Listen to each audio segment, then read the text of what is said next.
El fiscal general Eduardo Montealegre dice que la denuncia ante la Corte Penal Internacional también será contra el presidente Nicolás Maduro. Ante la Comisión Interamericana de Derechos Humanos en Washington, el defensor del pueblo Jorge Armando Otálora solicitó medidas cautelares urgentes para las personas afectadas por las deportaciones del gobierno del presidente Nicolás Maduro. El presidente Juan Manuel Santos decreta emergencia económica en zonas afectadas por cierre de frontera. También denuncian que colombianos están siendo deportados desde otros lugares de Venezuela. Ministra de Educación le exige al gobierno venezolano la apertura de un corredor humanitario para que más de 2.000 estudiantes colombianos puedan volver a clase. Desde Caracas llegaron a Arauca 36 ciudadanos colombianos que fueron deportados desde Venezuela. Los ciudadanos denuncian que fueron maltratados y apresados durante más de un mes. Por falta de un papel, 16 colombianos que fueron expulsados de Venezuela por La Guajira pasaron la noche en la calle.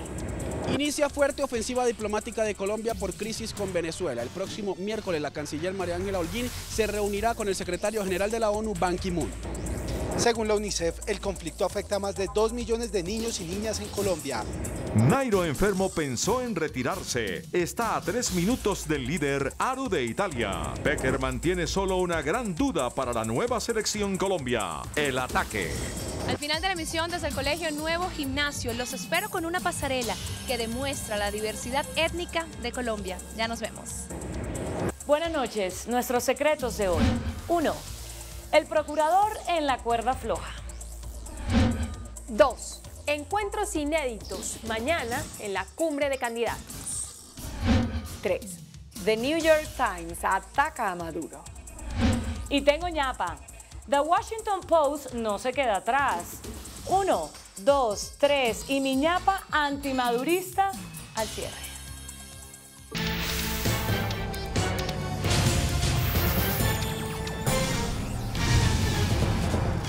Buenas noches. El fiscal general Eduardo Montealegre, en diálogo con CMI, reveló que demandará ante la Corte Penal Internacional al presidente de Venezuela, Nicolás Maduro, y a la cúpula militar del vecino país por los abusos y maltratos a los colombianos que fueron deportados tras el cierre de la frontera ordenado por el gobierno de Caracas.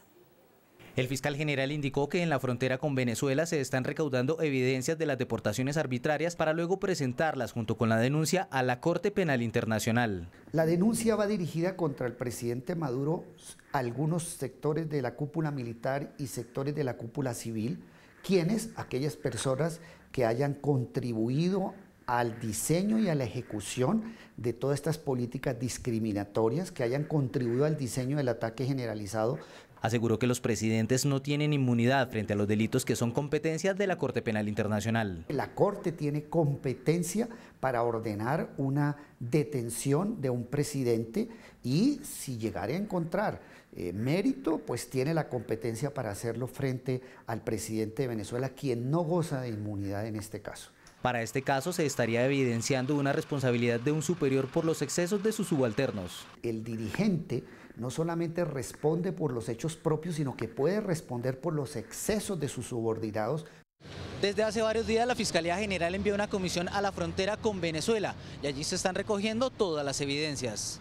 Se espera que dichas pruebas sean aceptadas por la CPI. Un poco va a depender del tiempo que duremos haciendo la investigación interna, de recoger testimonios, de recoger documentos, material fílmico, informes de organizaciones internacionales. Frente a la petición de que Venezuela salga como país garante de los diálogos de paz, no quiso hablar como fiscal general. Pienso que esa es una decisión discrecional del presidente de la República sobre el cual no quiero opinar como fiscal general de la Nación. Debemos hacer un reconocimiento al Estado venezolano del papel tan importante que ha jugado en este proceso de paz.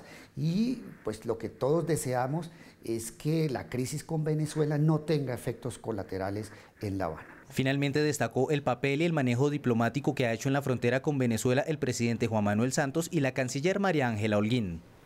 Precisamente hoy el defensor del pueblo, Jorge Armando Otálora, se presentó ante la Comisión de Derechos Humanos de la OEA para denunciar a Venezuela por los abusos cometidos contra colombianos en la frontera. Informe de nuestro corresponsal en Washington, Jaime Moreno. El defensor del pueblo Jorge Armando Otálora llegó hoy a la ciudad de Washington a la oficina de la Comisión Interamericana de Derechos Humanos a presentar las pruebas que ha recolectado durante la última semana para demostrar las violaciones a los derechos humanos cometidas por el gobierno del presidente Nicolás Maduro con las medidas como el cierre de la frontera y las deportaciones de miles de colombianos. Estamos acudiendo a este escenario porque este es un escenario legal, constitucional y multilateral. Entonces estos son escenarios a los cuales es el camino que todos los estados debemos recorrer. De lo contrario seguiría asumiendo una postura como la de Venezuela, de facto, de maltratar y de gritar, y ese no es el comportamiento que tradicionalmente ha tenido la democracia colombiana. El defensor del pueblo sostiene que así al gobierno de Nicolás Maduro no le gusta el sistema interamericano de derechos humanos, está obligado a cumplir lo que la CIDH determine en este caso específico entre Colombia y Venezuela sobre las deportaciones. La misma constitución venezolana encontrará que ni siquiera en estado de excepción se pueden suspender derechos tan fundamentales como eso. Hay más de 70 colombianos en este momento privados de la libertad, sin fórmula de juicio, sin que se les permita a sus familiares acceder a ellos, desconociendo el estado y el paradero de ellos en este momento. En algunos casos, las medidas cautelares dictadas por la Comisión Interamericana de Derechos Humanos pueden tardar días y hasta meses. Es por esta razón que el defensor del pueblo, Jorge Armando Otálora, le hizo una solicitud muy especial para que se actúe lo más pronto posible. Desde Washington, Jaime Moreno, en CMI La Noticia.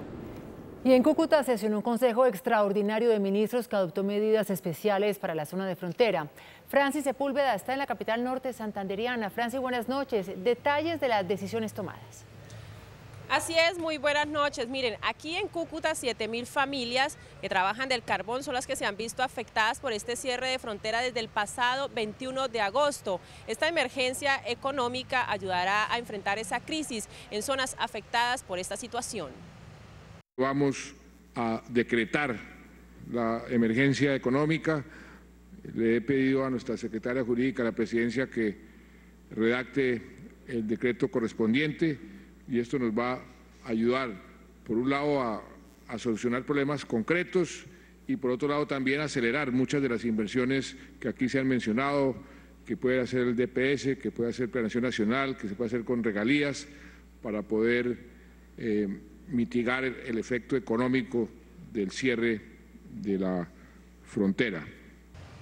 Durante el Consejo de Ministros, el presidente Santos calificó de xenofobia y odio esas deportaciones discriminatorias y masivas por parte del gobierno de Venezuela. No vamos a detenernos en la denuncia de estos atropellos, de estas violaciones, y lo que exigimos es que cesen esas acciones que van en contra de la dignidad de nuestro pueblo, de la dignidad de nuestros compatriotas. Datos oficiales señalan que son 1.097 las deportaciones, pero se calcula que por vías ilegales o de manera voluntaria ya hay en Colombia 9.000 personas. La canciller también reveló que ya están siendo deportados desde otros lugares de Venezuela. Me acaban de avisar que acaban de llegar por Arauca 32 deportados que vienen de Caracas. Dicen que el tema en Caracas ya empezó. El presidente Santos anunció una cuenta bancaria para ayudar a los colombianos deportados que se encuentran en zona de frontera. Mira, es la cuenta de vivienda número 021-666-888. Se llama Colombia Unida por la Frontera. Esta es la información desde Cúcuta. Francis Milena Sepúlveda, CMI La Noticia. Francis, pues como usted lo está señalando, un grupo de colombinos que vivía en Caracas fue deportado hoy y entregado a las autoridades migratorias en Arauca. A bordo de un bus llegaron desde Caracas al departamento fronterizo de Arauca 36 colombianos deportados. Los ciudadanos denuncian que fueron maltratados y apresados durante más de un mes. El día que a mí me arrestaron, yo lo llamo arresto porque ni siquiera fue, me dijeron, ay, colombiano, te vas para tu tierra, te van a deportar. Si me deportan, ¿cuál es el problema? Pues es mi tierra. Al igual que en otros casos conocidos, los colombianos llevaban varios años viviendo en Venezuela y fueron separados de sus familiares. ¿Cómo es posible que yo tengo 5 hijos venezolanos, mi esposa es venezolana, todo yo tengo registrado y todo, me mandaron para acá y coño, no sé cómo voy a mis hijos otra vez de nuevo? De los 36 deportados, 5 de ellos son niños. Los ciudadanos colombianos denuncian que las autoridades venezolanas los apresaron durante más de un mes. Funcionarios de la Oficina de Migración, Bienestar Familiar, Defensoría del Pueblo y la ONU atienden a los ciudadanos expulsados de Venezuela que piden apoyo del gobierno nacional para empezar una nueva vida. Mientras tanto, en Cúcuta, la ministra de Educación, Gina Parodi, pidió el establecimiento de un corredor humanitario para facilitar el tránsito de estudiantes. Karen Cárdenas está en la zona de frontera. Karen, buenas noches. Detalles de la petición de la ministra. Inés María, buenas noches. Hoy desde el Puente Internacional Simón Bolívar, la ministra de Educación, Gina Parodi, hizo una exigencia al gobierno venezolano para garantizar el derecho fundamental al estudio de más de 2.000 estudiantes colombianos que desde hace 2 semanas no han podido pasar la frontera para ir a su escuela. Desde la frontera, la ministra le hizo una exigencia al gobierno venezolano y específicamente al del estado Táchira por los estudiantes colombianos. Aquí hay 2.067 niños que estudiaban en Colombia, que todos los días atravesaban esa frontera. Le exigimos construir un corredor para que esos niños puedan pasar en sus buses escolares todos los días y estudiar y garantizar el derecho a la educación. No puede ser que los intereses políticos estén por encima de los intereses de los niños. Mañana la ministra estará en el colegio del corregimiento de La Parada entregando kits escolares para los menores que se hayan matriculado. Y en un hecho sin precedentes, una comitiva de diplomáticos vino hoy hasta el paso fronterizo de Colombia y Venezuela para constatar de primera mano la situación que viven miles de colombianos que fueron deportados desde el vecino país. Todos coincidieron en que la situación humanitaria es crítica y pidieron que se agote la vía del diálogo. 18 embajadores, un representante de la Embajada de Canadá y un delegado de MAP-OEA llegaron hasta el Puente Internacional Simón Bolívar para ver de primera mano la situación en la frontera. El embajador de Estados Unidos en Colombia dijo que lo ideal es que nuestro país y Venezuela dialoguen en una reunión bilateral y si se agota el diálogo su país podría ayudar. Si podemos ayudar en eso, obviamente vamos a intentar hacerlo. Es una situación muy difícil hablando de la parte humanitaria.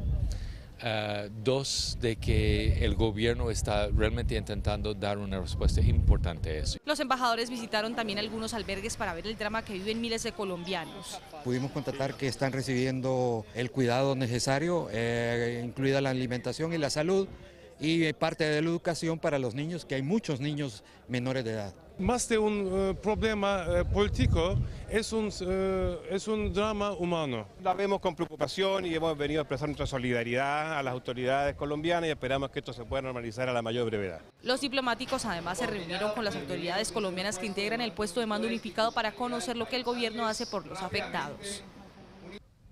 Una cifra para el cierre, son 3.227 los colombianos atendidos en albergues temporales, según informó el gobierno.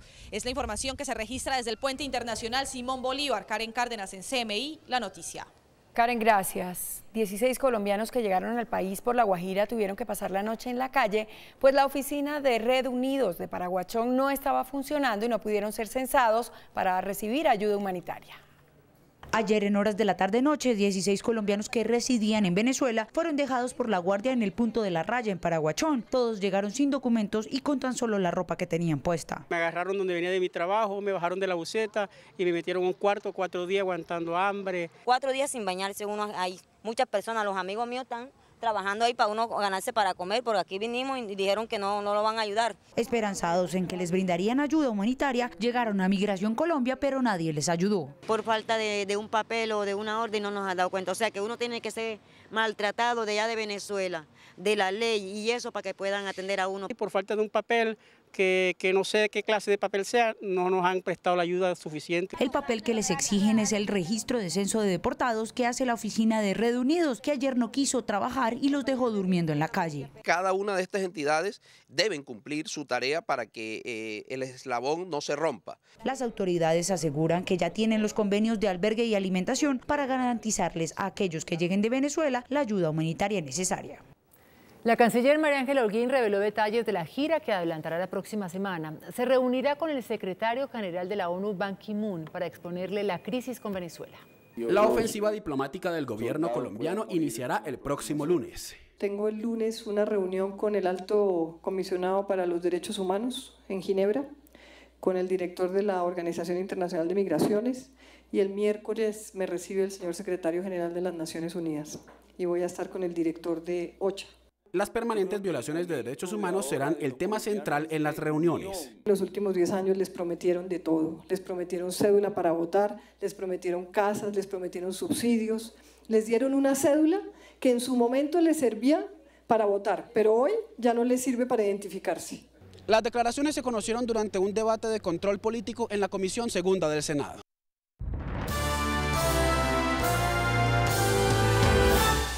El Fondo para la Infancia de Naciones Unidas, UNICEF, reveló que 2.600.000 niños en el país están en los registros de víctimas del conflicto.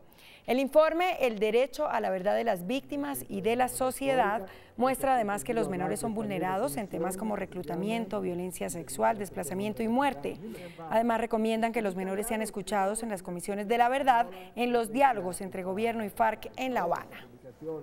La directora de Articulación de Fiscalías Especializadas, Catarina Heck, anunció la emisión de 22 órdenes de captura contra uniformados entre oficiales y suboficiales del Ejército por casos relacionados con los llamados falsos positivos. En un primer proceso se ordenó la captura de 2 coroneles, un mayor, un capitán, un sargento y 3 soldados profesionales. Frente a unos hechos del año 2004, en donde resultaron desaparecidas y luego presentadas como muertos en combate 2 personas. En el segundo proceso son 14 militares los implicados. Se expidieron 14 órdenes de captura frente a miembros de la fuerza pública y 2 particulares. Esto es para indagatoria. Actualmente hay 2.308 casos activos por los llamados falsos positivos, con 4.475 víctimas. El Consejo de Estado llamó la atención del gobierno para que reglamente mediante una ley la destinación de los llamados gastos reservados del sector defensa. Armamento, herramientas de mantenimiento, obras públicas, capacitación y hasta convenios de cooperación hacen parte de un largo listado de gastos reservados del sector defensa. El Consejo de Estado acaba de ponerle un límite a estas compras y con un llamado de atención al Gobierno Nacional les recuerda que solo a través de una ley tramitada en el Congreso de la República se pueden regular los gastos reservados. El Alto Tribunal determinó que el Gobierno excedió su competencia reglamentaria al autorizar los gastos reservados a través de decreto y considera que esta competencia no puede quedar arbitrariamente en cabeza del presidente de la República. También cuestiona la improvisación del Gobierno Nacional para regular la contratación estatal. El Consejo Electoral ordenó la cancelación de la inscripción de 14.000 cédulas en el municipio de Soledad, en el Atlántico.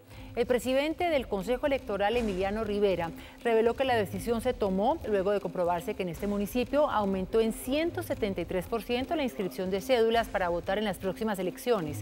El cruce de información dejó al descubierto que muchos de los inscritos no residen en esta población. Las autoridades electorales también alertaron por la inscripción de 6.500 cédulas que pertenecen a personas fallecidas. El exalcalde Enrique Peñalosa calificó de populista y facilista al alcalde Gustavo Petro por su decisión de adecuar jardines infantiles en los predios de la proyectada avenida longitudinal de Occidente.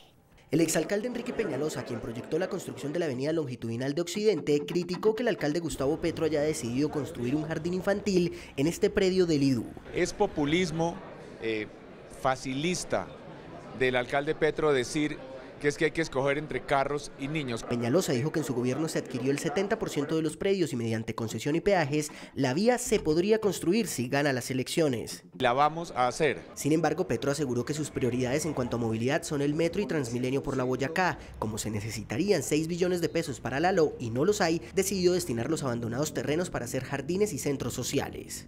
Quienes quieren priorizar en la LO no quieren hacer el metro. Petro indicó que los jardines no son construcciones fijas y se pueden trasladar si en algún momento se hace la LO. Nosotros no vamos a hacer edificaciones. El alcalde Gustavo Petro aseguró que su proyecto de construir jardines en predios de la LO no se anunció antes debido a los problemas generados por la suspensión del POT. El exsecretario de Hacienda, Ricardo Bonilla, miembro de la Comisión de Expertos para una Reforma Tributaria Estructural, sostuvo que no se puede agilizar el trámite de la iniciativa, ya que no se puede improvisar en materia impositiva. Tras la solicitud del sector empresarial de agilizar el trámite de la reforma tributaria estructural, Ricardo Bonilla, miembro de la Comisión de Expertos, aseguró que no se puede hacer un trabajo de esta magnitud a la ligera para resolver un problema coyuntural. No lo podemos resolver simplemente para llenar un vacío de caja. Hay que pensar en cómo construir. Para Bonilla no se puede pensar en una reforma estructural para el corto plazo. Pensar en una estructura tributaria integral no es el corto plazo. Reconoció que los menores ingresos por el desplome del 50% de los precios del petróleo son preocupantes, pero se tendrá que solucionar con ajustes al gasto. Ajustarse el cinturón a los ingresos reales del corto plazo. Otra es estimar cuánto pueden incrementar el tema de deuda. De esta manera se mantiene el cronograma para la entrega de informes hasta noviembre para su discusión en el Congreso en 2016. ProColombia anunció un nuevo plan de impulso para las exportaciones colombianas.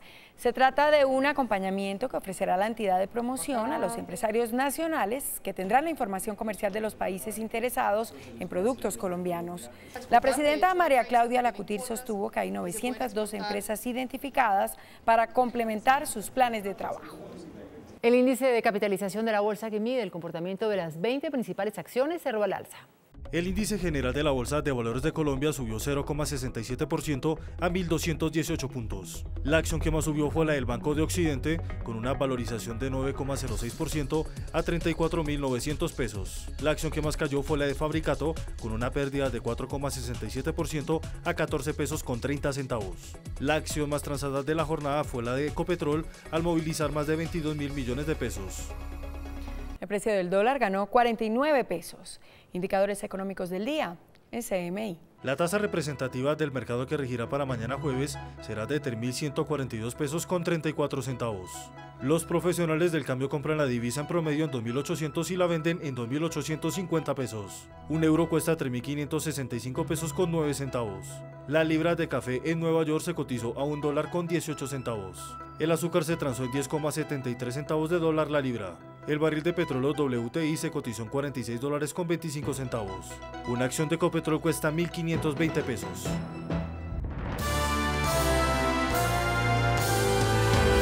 CMI revela la encuesta del Centro Nacional de Consultoría sobre la intención de voto para la alcaldía de Valledupar. A continuación, los resultados del sondeo.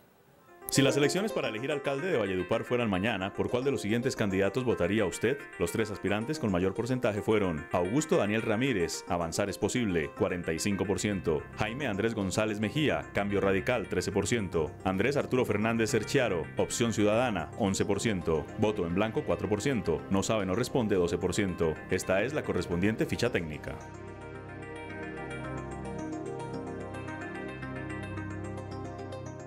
La diseñadora Lía Samantha nos lleva a un viaje mágico, colorido y lleno de historia, al trasladar la esencia afrocolombiana a sus diseños. Después de comerciales, los espero desde el Colegio Nuevo Gimnasio con la pasarela Somos Color. Hola, muy buenas noches. Los saludo desde el Colegio Nuevo Gimnasio en el norte de Bogotá, en donde se celebra la pasarela Somos Color, Ruta de la Inclusión, una iniciativa que busca promover el talento de diseñadores que no solo son afrocolombianos, sino que se inspiran en la afrocolombianidad para crear. Lía Samantha y Edwin De Angelo son los embajadores de esta campaña. La geometría, el colorido de las exuberancias naturales que les sirven de inspiración y la iconografía sagrada con la que los afrodescendientes honran sus raíces a través de los peinados y atuendos son tomados por Lía Samantha, pionera de la moda afrocolombiana y quien en el último año ha inscrito su nombre en el firmamento del diseño nacional. En mis pasarelas siempre tienen que estar las faldas, ¿sabes?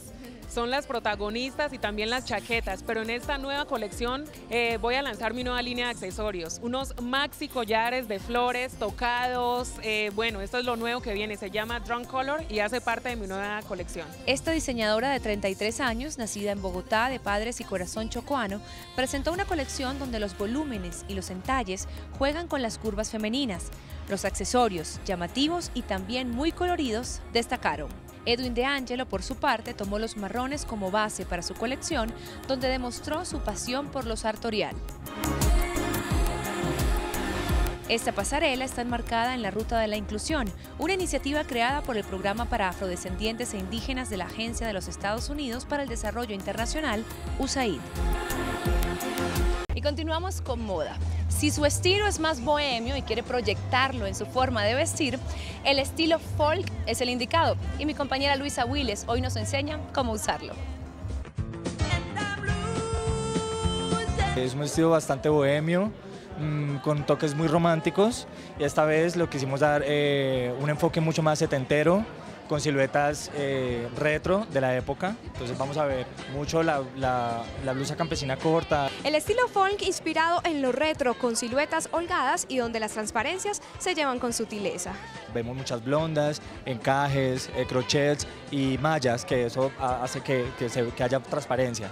Las rayas y los estampados una constante en las prendas, un estilo que pasa de lo elegante con faldas ajustadas a lo informal con el denim como protagonista, estética folk para una mujer arriesgada. Las brochas y pinceles son herramientas indispensables a la hora de lograr un buen maquillaje. Cada ángulo y cada detalle tiene su especificación y hoy los aprendimos. Aunque existen decenas de brochas para lograr un maquillaje perfecto, estas son las que no pueden faltar. Podemos comenzar con el corrector. La brocha para el corrector, preferiblemente una brocha que sea con pelo rígido. Puede ser aplicada con una brocha plana, como esta. Debe ser con trazos muy cortos, no hacer trazos largos para que no queden las líneas marcadas en el rostro. Las brochas que son para sombras son de pelo muy suave, porque precisamente son para difuminar. Para rubor podemos encontrar diferentes modelos de brochas. Están estas que son de forma angular, están las que son redondas o están las que son planas. También es importante que la brocha sea de pelo natural, pues así garantizan un mejor acabado en el maquillaje, duran más y cuidan la piel. Hoy me despido desde el Colegio Nuevo Gimnasio en el norte de Bogotá, en donde se celebra la pasarela Somos Color, Ruta de la Inclusión. Les deseo que tengan una muy feliz noche. Nosotros nos vemos mañana. Chao. Después de la pausa, nuestros secretos de hoy. 1. El procurador en la cuerda floja. 2. Encuentros inéditos mañana en la cumbre de candidatos. 3. The New York Times ataca a Maduro. Y tengo ñapa. The Washington Post no se queda atrás.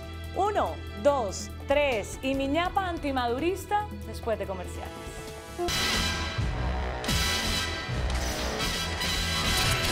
Nuestros secretos de hoy. 1. El procurador Alejandro Ordóñez sigue sin suerte en la elección de los nuevos magistrados del Consejo de Estado que van a decidir su futuro.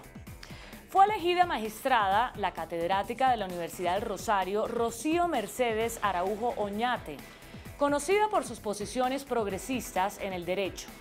Tiene maestrías en Derecho Administrativo y en Derecho Constitucional en Alemania. Es de la línea del magistrado Yepes, quien ya tiene proyectada una decisión contra el procurador.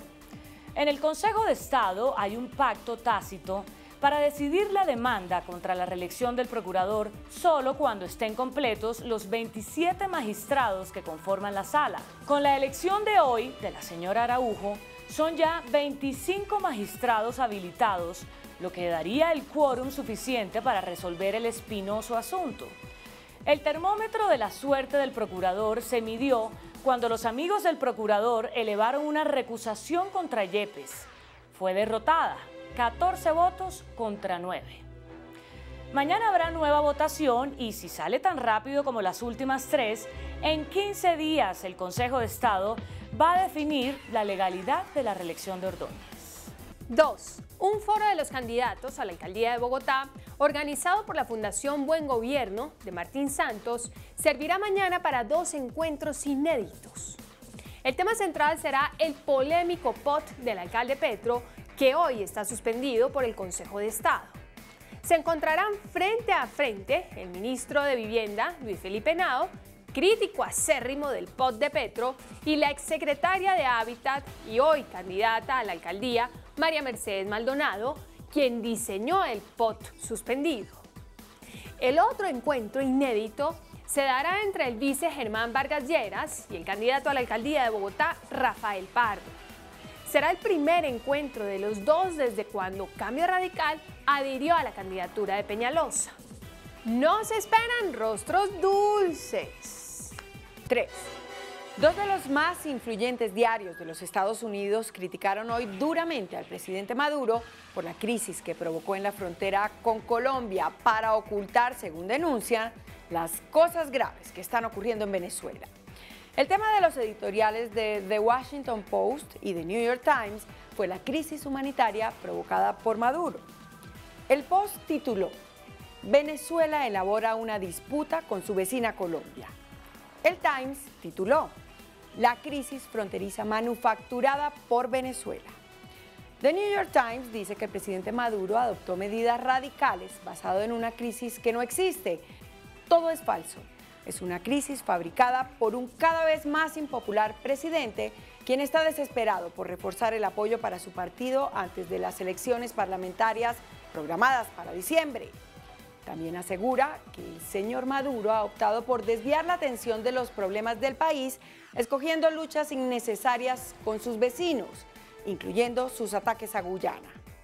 Sus travesuras han destruido un importante canal comercial, separando familias y desplazando cientos de personas de sus hogares. Y concluye con esta afirmación: en lugar de estar lanzando retos a políticos colombianos para pelear, el señor Maduro debe centrarse en la lucha real que tiene a mano, pues atacar más a sus vecinos solo profundizará los muchos problemas de Venezuela. Solo falta en sus demenciales ataques que el señor Maduro acusa al Times de ser brazo informativo del paramilitarismo colombiano. Y tengo ñapa. The Washington Post, el otro gran diario de los Estados Unidos, coincide con The New York Times en su análisis sobre la crisis fronteriza. Dice: el gobierno populista de Venezuela parece dirigirse hacia una importante derrota en las elecciones legislativas programadas para diciembre, y aun cuando la anarquía y el contrabando abundan en la frontera de Venezuela y Colombia, el problema ha sido causado no por colombianos, sino por las desastrosas políticas económicas del gobierno de Maduro.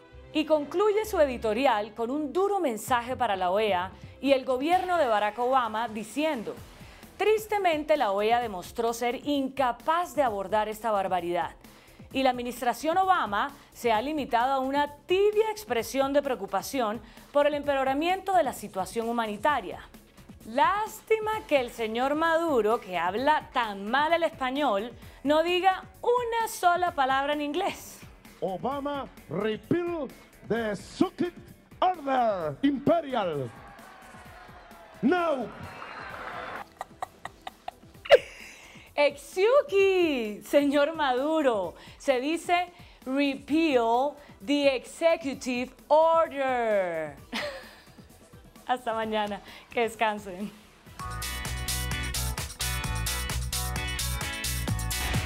Después de la entrevista en Pregunta Yamid con el gobernador del norte de Santander, Edgar Díaz, ¿está usted de acuerdo con que el pueblo de la frontera se olvide de Venezuela y haga su vida aquí? Sí, 94%. No, 6%.